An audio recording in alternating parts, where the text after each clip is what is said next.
હાલમાં બનાસકાંઠાના પાડલિયા ગામે હિંસક ટોળા દ્વારા પોલીસ અને વન વિભાગ સહિતના કર્મચારીઓ ઉપર કરેલા ભીષણ હુમલામાં કુલ 47 લોકો ઘવાયા હતા અને 4 જેટલા સરકારી વાહનોની તોડફોડ કરવામાં આવી હતી તેવા સમાચાર સામે આવતા સમગ્ર ગુજરાતનું ધ્યાન અંબાજીથી 12 કિલોમીટર દૂર આવેલા પાડલિયા ગામ ઉપર કેન્દ્રિત થયું છે। 13 ડિસેમ્બરે બનેલી આ ઘટના બાદ લોહીલુહાણ હાલતમાં હોસ્પિટલમાં સારવાર લઈ રહેલા પોલીસ અને ફોરેસ્ટના કર્મચારીઓ અને અધિકારીઓના જે દ્રશ્યો સામે આવવા લાગતા આ ઘટનાની ગંભીરતા સામે આવી હતી। ત્યારે આ ઘટના શા માટે બની એની પાછળના કારણો શું છે તેમજ બનાસકાંઠાના જિલ્લા કલેક્ટર જે છે મિહિર પટેલ અને જિલ્લા પોલીસ વડા છે પ્રશાંત સુંબે શું કહી રહ્યા છે અને હાલ આ ગામમાં શું સ્થિતિ છે એની વિગતે વાત કરીશું આ વિડીયોમાં।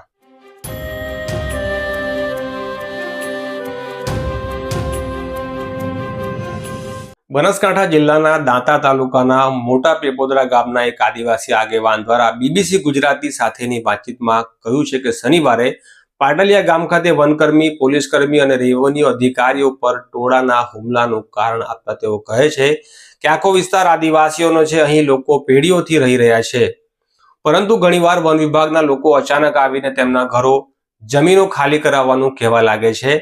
આ બનાવમાં પણ લોકોને આવી જ બીક હતી। શનિવારે બપોરે 3:30 વાગ્યાની આસપાસ બનાસકાંઠાના દાંતા તાલુકાના અંબાજી નજીક આવેલા પાડલિયા ગામ ખાતે વનકર્મી, પોલીસકર્મી અને રેવન્યુના અધિકારીઓ પર જીવલેણ હુમલાની ઘટના ઘટી હતી। આ હુમલામાં કુલ 47 કર્મચારીઓ ઈજાગ્રસ્ત થયા હતા।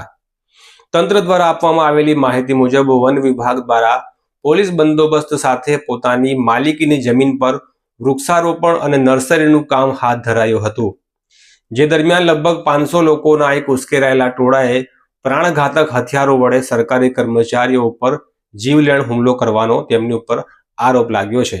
કહેવાય રહ્યું છે કે દાંતા તાલુકામાં ગબ્બર પાછળ આવેલા આ ગામમાં જમીન બાબતે ઉગ્ર વિવાદ ચાલી રહ્યો હતો, જે બાબત હિંસક હુમલામાં પરિણમી હતી। આ પહેલા પાડલિયા ગામ ખાતે વન વિભાગની જમીન ઉપર વૃક્ષારોપણનો આસપાસના ગ્રામજનો દ્વારા વિરોધ કરાયો હતો। આરોપ એવું પણ છે કે ટોળાએ ગોફણ, પથ્થરો અને તીરકામઠા જેવા હથિયાર વડે હુમલો કર્યો હતો। આ મામલે અંબાજી પોલીસ સ્ટેશન ખાતે બીએનએસની કલમ 109, 311, 132, 61(2) તેમજ ગુજરાત પોલીસ એક્ટની કલમ 135 અને ડેમેજ ટુ પબ્લિક પ્રોપર્ટી એક્ટની કલમ 3 અને 7 મુજબ ગુનો દાખલ કરવામાં આવ્યો છે। પોલીસનું કહેવું છે કે હાલ આ કેસમાં આગળની તપાસ ચાલુ છે, જો કે હજુ સુધી આ કેસમાં કોઈ આરોપીની અટકાયત કરાઈ નથી। પોલીસ સહિતના સરકારી અધિકારીઓ પર આવા કથિત ઘાતકી હુમલા બાદ હવે વાતની ચર્ચા થવા લાગી છે કે સમગ્ર મામલો શું હતો, આ ઘટના જ્યાં બની એક વિસ્તાર કેવો છે, ત્યાંના લોકો કેવા છે। પાડલિયા ગામથી 35-40 કિલોમીટર દૂર રહેતા એક આદિવાસી અગ્રણી કહે છે કે તેમની 6 પેઢીથી તેઓ આ જ વિસ્તારમાં રહે છે। તેઓ પાડલિયા ગામ અને ત્યાંના લોકો વિશે વધુ જાણકારી આપતા કહે છે કે પાડલિયા ગામ પણ આ પટ્ટાના બીજા ગામોની માફક આદિવાસી વસ્તી ધરાવતું એક મોટું ગામ છે। ત્યાં 500 કરતા વધુની વસ્તી છે।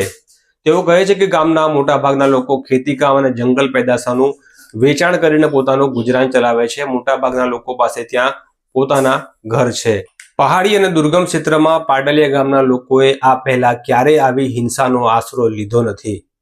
તેઓ આ ઘટનાના સંભવિત કારણો અંગે વાત કરતા કહે છે કે અગાઉ વન વિભાગ દ્વારા સ્થાનિકોના ઘરબાર તોડી પાડ્યાના તેમજ જમીનો પરથી હાંકી કાઢ્યા હોવાના ઘણા દાખલા વિસ્તારમાં જોવા મળે છે।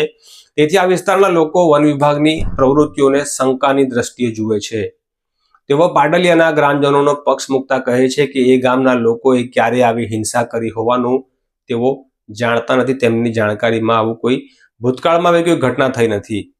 વધુમાં તેઓ કહે છે કે જો વન વિભાગના લોકો દ્વારા આ ગામ લોકોની શંકાને સમજ્યા હોત અને સમજીને તેના નિકાલ માટે યોગ્ય વાતચીત કે મસલતનો માર્ગ લેવાયો હોત તો કદાચ આવું ન બન્યું હોત, વચ્ચેનો કોઈ રસ્તો નીકળ્યો હોય અને ગામ લોકોને વિશ્વાસમાં લઈ શકાયા હોત। વધુમાં બનાસકાંઠાના એક સ્થાનિક પત્રકાર દ્વારા કહેવામાં આવ્યું છે કે પાછલા ઘણા સમયથી જુદા જુદા વિકાસના કામોને ટાંકીને આસપાસના વિસ્તારના લોકો પાસેથી જમીનો ખાલી કરાવવા સહિતની કાર્યવાહી ઘણી વખત થઈ ચૂકી છે। આવી બીક માત્ર એક નહીં પણ આ વિસ્તારના ઘણા ગામો અને ગામ લોકોની છે। તેઓ કહે છે કે આ બધા લોકો આદિવાસી છે અને તેમને પણ આ ઘટનામાં આવી જ રીતે પોતાની જમીન ગુમાવવાનો અને બેઘર થવાનો ડર લાગ્યો હશે, જે બાદ આ મામલો વણસી ગયો હોઈ શકે। શનિવારની ઘટના અંગે ગામ લોકોનો પક્ષ મૂકતા એક વ્યક્તિ કહે છે કે પાડલિયામાં 2 દિવસથી કંઈક વિવાદ ચાલી રહ્યો હતો। બનાવના દિવસે ગામના લોકો પોતાની જમીન પર ગ્રામસભાની કોઈક વાતો કરતા બેઠા હતા। એ ટાઈમે વન વિભાગના લોકો ત્યાં જેસીબી સહિતના મશીનો લઈને પહોંચ્યા હતા। મામલો એવો હતો કે દિવસે ત્યાંના સ્થાનિક એક વિધવા બહેનનો કૂવો તોડી નખાયો અને તેમનું છાપરું પણ પાડી દેવાયું અને ટોળા પર લાઠીચાર્જ કરવામાં આવ્યો, જે બાદમાં મોટું સ્વરૂપ ધારણ કરી લીધું। તેઓ કહે છે એવું જાણવા મળી રહ્યું છે કે ગામના 10-15 લોકોને પણ ઈજાઓ થઈ છે, પણ એ લોકો ડરના કારણે જંગલોમાં ક્યાંક સંતાયેલા છે અને દેશી દવા કરી રહ્યા છે। તેઓ આગળ કહે છે કે ગ્રામજનોનો આક્ષેપ છે કે પહેલા તેમના વાહનોમાં પોલીસ દ્વારા તોડફોડ કરવામાં આવી હતી અને લાઠીચાર્જ પછી આ મામલો વધુ ગરમાયો હતો। રવિવારે દાંતાના ડીવાયએસપી કુણાલસિંહ પરમારે મીડિયા સાથેની વાતચીતમાં આ સમગ્ર મામલે આગળની કાર્યવાહી અંગે વાત કરી હતી। તેમણે કહ્યું હતું કે પોલીસની ટીમ એફએસએલ અને ટેકનિકલ સર્વેલન્સની ટીમને સાથે રાખીને બનાવના સ્થળે પંચનામું કરવાની છે। પ્રાથમિક વિગતો મુજબ વન વિભાગના 2 વાહનોને નુકસાન કરાયું છે। આ ઘટનામાં જેટલું નુકસાન થયું છે તેનું પંચનામું કરીને આગળની કાર્યવાહી હાથ ધરાશે। શું આ છોડ રોપવાના કાર્યક્રમની સામા પક્ષને કોઈ જાણકારી હતી કે કેમ? આ પ્રશ્નના જવાબમાં તેઓ કહે છે કે વન વિભાગ દ્વારા પહેલાથી આના માટે આયોજન કરાયું હતું, જે અંતર્ગત વન વિભાગને અગાઉથી પોલીસ બંદોબસ્ત ફાળવાયો હતો તેમજ રેવન્યુ વિભાગના કારોબારી મેજિસ્ટ્રેટ પણ સ્થળ પર હાજર હતા। પોલીસે આગળ જણાવ્યું હતું કે અત્યાર સુધી કોઈ આરોપીની આ મામલે અટકાયત કરાઈ નથી, પરંતુ શક્ય તેટલી ઝડપે અટકાયતની કાર્યવાહી કરાશે। હુમલામાં ઘાયલ 3 કર્મચારીઓને ગંભીર ઇજાઓ થઈ હતી, જોકે તેઓ હવે ખતરાથી બહાર છે। મોટા ટોળા દ્વારા હુમલો કરાતા મોટી સંખ્યામાં પોલીસ કર્મચારીઓ અને ફોરેસ્ટ કર્મચારીઓ લોહીલુહાણ હાલતમાં ઘાયલ થયા હતા, જ્યારે એક પોલીસ અધિકારીને તીર વાગ્યું હતું। તંત્રના જણાવ્યા અનુસાર આ હુમલા દરમિયાન વન વિભાગની ગાડીઓ સળગાવી દેવાઈ હતી અને સરકારી ગાડીઓના ટાયર ફાડી નાખવામાં આવ્યા હતા। પોલીસ દ્વારા પરિસ્થિતિ પર કાબુ મેળવવા 50થી વધુ રાઉન્ડ ફાયરિંગ અને 20 જેટલા ટીયર ગેસ છોડવામાં આવ્યા હતા।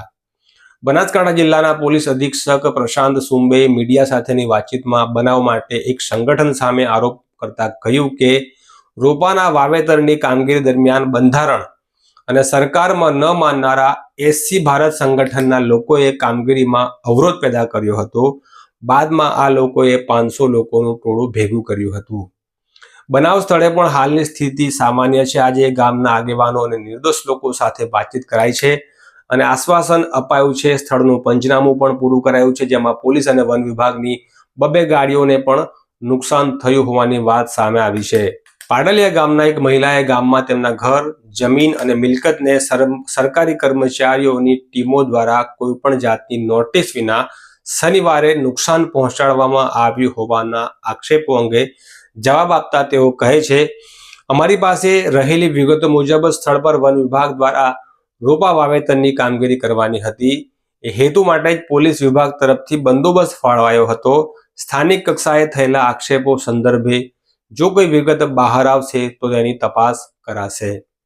પોલીસે વન વિભાગ અને સ્થાનિકો વચ્ચે રહેલી મીટિંગ દરમિયાન દબંગગીરી કર્યાના આરોપો અંગે તેમણે કહ્યું હતું કે જીવલેણ હુમલો કરવા છતાં વન વિભાગ અને પોલીસ વિભાગે બળનો ખૂબ સંયમિતપણે ઉપયોગ કર્યો છે।